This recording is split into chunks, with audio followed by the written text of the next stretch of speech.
नमस्कार, आप देख रहे हैं पायनियर हरियाणा और मैं हूं आपके साथ अनिका महेश्वरी। बड़े दुख की बात है कि आप लोगों के दिल में इतनी भी समझ नहीं है और इतना भी आप लोगों को लिए आप लोगों के पास अपने रिस्पेक्टेड कोलीग्स जो बाहर बैठे हैं उनके लिए जरा भी सम्मान नहीं है। आप लोगों को बुरे दिन आएंगे। आई कर्स यू। जया बच्चन एक बार फिर संसद में अपने गुस्से को लेकर चर्चा में हैं। सपा से राज्यसभा सांसद जया बच्चन जमकर बीजेपी पर अपनी भड़ास निकाल रही हैं।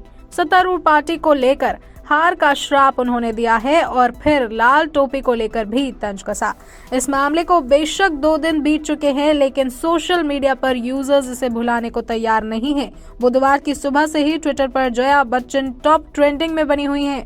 हैशटैग जया बच्चन के साथ यूजर्स अपना पक्ष रख रहे हैं। वहीं बीजेपी को श्राप देने पर कुछ यूजर्स ने जया बच्चन को कलयुग की ऋषि दुर्वासा भी बता दिया। चलिए विस्तार से बताते हैं कि संसद में हुआ क्या था। दरअसल एक्टर से पॉलिटिशियन बनने वाली जया बच्चन अक्सर संसद में खामोश रहती हैं, लेकिन जब बरसती हैं तो ऐसे बरसती हैं कि सबकी बोलती बंद हो जाती है। पिछले 2 दिनों से सपा से राज्यसभा सांसद जया बच्चन जमकर बीजेपी पर अपनी भड़ास निकाल रही हैं। सत्तारूढ़ पार्टी को हार का श्राप देने के बाद उन्होंने लाल टोपी को लेकर भी तंज कसा। दरअसल ट्रेजरी बेंच पर बैठे भाजपा सांसदों के साथ सपा सांसद जया बच्चन की तीखी बहस हो गई। इस दौरान जया बच्चन भाजपा के सांसदों पर भड़क उठी। जया बच्चन ने कहा कि मुझ पर निजी हमला किया गया। मैं आपको श्राप देती हूं कि आप लोगों के बुरे दिन जल्द आएंगे। इसके बाद से ही जया बच्चन एक बार फिर संसद में अपने गुस्से को लेकर चर्चा में बन गई। इस मामले को बेशक 2 दिन बीत चुके हों, लेकिन सोशल मीडिया पर अब भी यूजर्स इसे ट्रेंड बना चुके हैं और हैशटैग जया बच्चन के साथ यूजर्स ट्वीट कर रहे हैं। हैशटैग जया बच्चन के साथ यूजर्स अपना पक्ष रख रहे हैं और जया बच्चन के गुस्से को ऐश्वर्या संग हुई ईडी की पूछताछ से जोड़कर देख रहे हैं।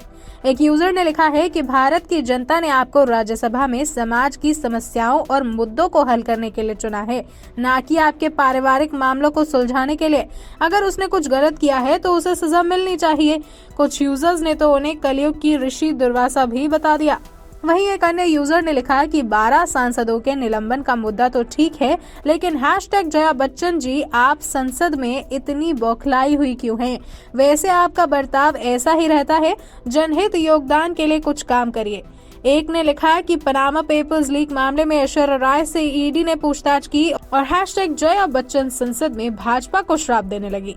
मैडम, आप ईमानदार होती तो विदेश में पैसा न रखती। देश जानता है आपके श्राप से कुछ नहीं होगा।